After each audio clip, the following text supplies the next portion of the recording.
किराएदार बेटा। उठ जा नालायक, सुबह के 8 बजने को है। तुझे एग्जाम नहीं देना क्या? थोड़ी देर और सोने दीजिए ना पापा। तू उठता या फिर मैं तेरे ऊपर पानी फेंकूं? रोज गधों की तरह सोता रहता है, पेपर की कोई टेंशन ही नहीं है। और एक हमारा समय था जब हम पेपर में फेल होने के डर से रात भर पढ़ा करते थे, सो ही नहीं पाते थे। तो क्या आप उसका बदला मुझसे लेंगे? मैं 15 मिनट बाद उठ जाऊंगा, आप प्लीज जाइए, मुझे डिस्टर्ब मत कीजिए। इतना कहकर रौनक रजाई ढककर फिर से सो जाता है। तू वैसे नहीं मानेगा, रुक मैं अभी पानी लेकर आता हूं। बस फिर क्या था, इतना कहकर वो भागते हुए बाथरूम में जाते हैं और पानी की एक बड़ी सी बाल्टी लाकर रौनक के ऊपर फेंक देते हैं। पानी पड़ते ही रौनक झट से उठ जाता है। ये आपने क्या किया पापा? अब तो उठेगा नहीं तो यही करना पड़ेगा ना। वैसे थैंक्स डैड, आपके कारण ना अब मुझे नहाने की भी जरूरत नहीं पड़ेगी। चलिए अब आप माँ से बोलकर मेरे कपड़े निकलवा दीजिए, तब तक मैं ब्रश कर लेता हूँ। वैसे कल ना आप एक काम और करना, नहलाने के साथ साथ मुझे ब्रश भी करवा देना। ये ब्रश करने में ना मुझे बहुत आलस आता है। रौनक की बातों से अरविंद का मुंह खुला का खुला रह जाता है। वो अपनी पत्नी कमला के पास जाता है और रौनक की हरकतों के बारे में बताता है, जिसे सुन उसकी पत्नी हंसने लगती है। तुम अपने बेटे को समझाने के बजाय हंस रही हो। रौनक बच्चा है, धीरे धीरे सुधर जाएगा, आप क्यों उसके पीछे पड़े रहते हो? अभी नहीं सुधरेगा तो कब सुधरेगा? 10वीं क्लास में है रौनक, वो अब कोई बच्चा नहीं रहा। अरविंद की इतना बोलते ही वहां रौनक भी आ जाता है। क्या डैड, मैंने आपको एक काम दिया था, वो भी नहीं हुआ आपसे। अरे क्या हुआ बेटा? माँ, मैंने डैड से बोला था कि वो आपको बोलकर मेरे स्कूल की यूनिफॉर्म निकाल दे, लेकिन मेरे पीछे पड़ने के अलावा इनसे एक काम ढंग से नहीं होता। देख रही हो कमला, देख रही हो अपने लाडले को? अरे आप चुप रहिए जी। चलो बेटा, मैं तुम्हें कपड़े निकाल कर दे देती हूँ। बस ऐसे ही साल पर साल बीतते जाते हैं, लेकिन रौनक के रवैये में कोई बदलाव नहीं आता। वो पहले से भी ज्यादा आलसी और पूरी तरह अपने माता पिता पर निर्भर हो जाता है। 2 साल बाद पता नहीं कहाँ गायब रहता है पूरे दिन, अब तक तो आ जाना चाहिए था। अरे आप इतनी फिक्र क्यों कर रहे हैं उसकी? दोस्तों के साथ खेल रहा होगा, आ जाएगा अभी। ये कोई टाइम है खेलने का? 10 बजने वाले हैं, इतनी रात में कौन खेलता है? कमला कुछ कहती उससे पहले ही रौनक वहां आ जाता है। मम्मी जल्दी से खाना लगा दो, बहुत भूख लग रही है। तुम्हें तब तक खाना नहीं मिलेगा जब तक तुम बता नहीं देते कि इतनी रात गए कहां से आ रहे हो। ओ प्लीज डैड, अब आप एसी पे प्रद्युमन बनकर मेरे सर पर बंदूक लेकर मत बैठ जाना। अपनी फालतू की बकवास बंद कर और बता कहां से आ रहा है। माँ अब समझाइए ना डैड को। बता देना बेटा, इनको भी तसल्ली हो जाएगी। आप बोल रही हैं तो बता देता हूँ, मैं दोस्तों के साथ मूवी देखने गया था, इसलिए देर हो गई। तो इन सब चीजों में मेरे पैसे उड़ाता है? कभी 1 रुपया कमाने के बारे में सोचा है तूने? जब देखो हवा की तरह पैसे उड़ाता रहता है। माँ अब आप इन्हें चुप करा दीजिए, वरना ना मुझे गुस्सा आ जाएगा।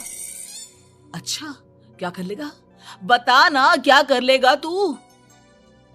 वैसे बात तो ठीक ही है, मैं कर ही क्या सकता हूँ, पैसे तो फिर भी मैं आपसे ही मांगूंगा ना। चलिए अब ये सब बात छोड़िए और मम्मी मेरे लिए खाना लगा दीजिए। अभी लगा देती हूँ बेटा। मैं बता रहा हूँ कमला, एक दिन ये ऐसे ही बिगड़ जाएगा। ओफो, आप क्यों इतना पीछे पड़े रहते हो मेरे बच्चे के? बात की बाद में देखेंगे, अभी आप शांति से उसे खाना खाने देंगे। अगले दिन डैडी मुझे 10,000 रुपए चाहिए। हाँ? अब इतने पैसे क्यों चाहिए तुझे? डैड आप बिना सवाल किए कभी पैसे नहीं दे सकते क्या? जब तक तू बताएगा नहीं तुझे पैसे भी नहीं मिलेंगे। अरे अब आप अपने बेटे को पैसे भी नहीं दे सकते? नालायक, तेरी उम्र के लोग नौकरी करते हैं और एक तू है जो नौकरी करने का नाम ही नहीं लेता कभी। आप लोगों के होते हुए भला मैं नौकरी क्यों करूं? अरे हम कब तक पैसे देंगे तुझे? तुझे भी तो अपने पैरों पर खड़ा होना होगा ना। कौन सा उधार के पैरों पर खड़ा हूँ? अपने ही तो पैरों पर खड़ा हूँ मैं। इसी तरह रौनक दिन प्रतिदिन लापरवाह होता जाता है। उसकी लापरवाही को देखते हुए अरविंद और कमला अपने बेटे की शादी कराने का फैसला लेते हैं और 1 महीने के अंदर अंदर ही रौनक की शादी मेघा नाम की लड़की से करा देते हैं। शादी के कुछ दिन बाद, रौनक, मुझे एक अच्छी सी साड़ी चाहिए, आप ला दोगे ना? हाँ, क्यों नहीं। कितने तक की आती है साड़ी? यही करीब 5,000 तक की। तुम चिंता मत करो, मैं आज ही डैडी से पैसे मांगकर तुम्हारे लिए साड़ी ले आऊंगा। आप कब तक ऐसे ही अपने पापा से पैसे मांगते रहेंगे? कोई अच्छी सी नौकरी क्यों नहीं कर लेते आप? अरे डैड के होते हुए मुझे नौकरी करने की जरूरत ही क्या है? पर आप ऐसे कब तक उनसे पैसे मांगते रहेंगे? कुछ आपको अपने दम पर भी तो करना होगा ना। अब तुम भी बाकी लोगों की तरह मुझे ज्ञान देना शुरू मत कर देना। साड़ी चाहिए ना तुम्हें, मिल जाएगी बस। इतना कहकर रौनक अपने पिता से पैसे मांगने चला जाता है। डैडी, मुझे 5,000 रुपया चाहिए। अब 5,000 क्यों चाहिए तुझे? वो मेघा को साड़ी चाहिए थी। अरविंद आगे बिना कुछ कहे चुपचाप उसे पैसे निकाल कर दे देता है। कुछ दिन बाद, तुम्हें नहीं लगता कमला, रौनक हम पर पहले से भी ज्यादा डिपेंड हो गया है? मुझे तो अब उसके भविष्य की चिंता होने लगी है। कल को हमें कुछ हो गया तो वो क्या करेगा? काश तुमने पहले ये सोच लिया होता तो आज हमारा बेटा इतना लापरवाह नहीं होता। तब मुझे कहाँ पता था कि मेरा लाड़ प्यार उसे इतना बिगाड़ देगा कि वो इस हद तक लापरवाह बन जाएगा। कोई बात नहीं, अभी भी देर नहीं हुई। मुझे पता है उसे कैसे सुधारा जा सकता है। कैसे? अरविंद कुछ कहता उससे पहले रौनक वहां आ जाता है और पैसों के लिए हाथ फैलाने लगता है। डैड, मैं और मेघा बाहर घूमने जाना चाहते हैं। अरे वाह, ये आज सूरज कहाँ से निकला है? Dad please. अच्छा चलो अब मुद्दे की बात करो। मुझे अब 25,000 चाहिए। अब तुम्हें 1 रुपया भी नहीं मिलने वाला। अगर तुम्हें पैसों की इतनी ही जरूरत है तो कोई ढंग की नौकरी कर लो। मम्मी, आप कुछ कहिए ना डैड को। बेटा, वो गलत क्या बोल रहे हैं? ये सब हम तेरे भले के लिए ही तो कर रहे हैं। मम्मा, मैंने बताया ना आपको, मुझे नहीं करनी कोई जॉब वॉब। तो ठीक है, निकल जाओ हमारे घर से। तुम्हारे जैसे लोगों के लिए मैंने ये घर खड़ा नहीं किया है। जितना ये घर आपका है ना, उतना ही मेरा भी है। मैं कहीं नहीं जाने वाला। जाना तो पड़ेगा ही तुझे, क्योंकि अब मैं तेरा कोई भी खर्चा नहीं उठाने वाला। ठीक है, मत उठाइए मेरा खर्चा, मैं अपने दम पर भी जी सकता हूँ। तो बेशर्मों की तरह अब तक यहाँ क्यों खड़ा है? अपना सामान ले और निकल जाए यहाँ से। रौनक पैर पटकते हुए वहां से चला जाता है। घर से निकालना जरूरी है क्या उसे? बिना पैसों के कौन रखेगा उसे किराए पर? अगर उसका भविष्य सुधारना है तो हमें अपने दिल पर पत्थर रखकर ये कदम उठाना ही होगा। दोनों बात कर रहे होते हैं कि रौनक अपनी पत्नी के साथ एक बड़ा सा बैग लेकर घर से निकल जाता है, लेकिन घर से बाहर उसे कोई भी मुफ्त में अपने घर किराए पर नहीं रखता। अंत में थक हार कर वो फिर से अपने घर चला जाता है। क्या हुआ? थोड़ी देर पहले तो दहाड़ते हुए घर से निकला था, अब क्या हुआ? नहीं रखा ना किसी ने तुझे किराए पर? डैड प्लीज, मैं कुछ दिनों में कोई अच्छी सी नौकरी शुरू कर दूंगा। आप तब तक तो हमें रख लीजिए प्लीज। सुबह से रात हो चुकी है लेकिन कोई हमें रखने को राजी नहीं है। अब आप ही बताइए, इतनी रात को मैं मेघा को लेकर कहाँ जाऊंगा? ठीक है ठीक है, बहू की वजह से मैं तुझे घर पर रख रहा हूँ, लेकिन तू इस घर में एक बेटे की नहीं बल्कि एक किराएदार की हैसियत से रहेगा। 3 महीने है तेरे पास। इन 3 महीनों के अंदर अंदर मुझे तेरी पहली तनख्वाह हाथ में चाहिए, समझ गया?